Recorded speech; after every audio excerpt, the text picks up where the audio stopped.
بدانید، مطمئن باشید که این وضع عوض می شود. مطمئن باشید که این فضای ظلم و جوری که امروز مشاهده می کنید در دنیا، زورگویی، بدگویی، خباثت، رذالت که مظهرش سران آمریکان و سران صهیونیستند، دیگران هم کم و بیش همینجور، این تغییر پیدا خواهد کرد بدون تردید. این اون امیدی است که ما داریم.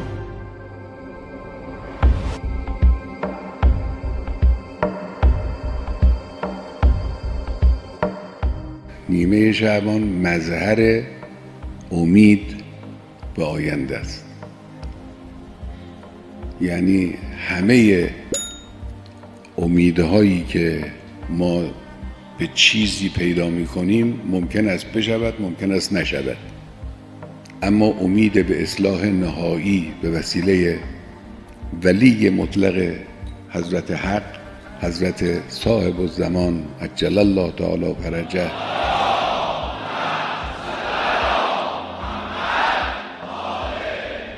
امید غیر قابل تخلف.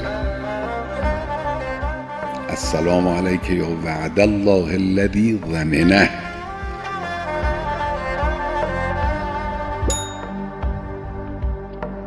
همه ادیان عالم منتظر یک روز اونچنانی هستند.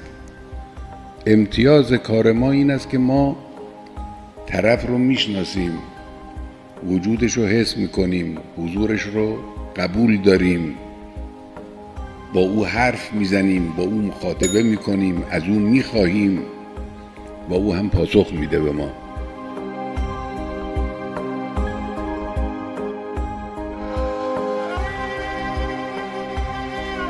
السلام علیک ایها العلم المنصوب والعلم المسبوب والغوث والرحمة الواسعة وعدا غیر مکذوب.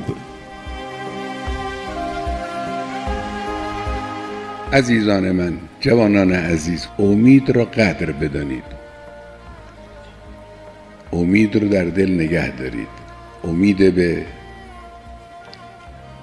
عوض شدن چهره مظلم و تاریک و مخدوش دنیایی که امروز در زیر سلطه ابرقدرت هاست.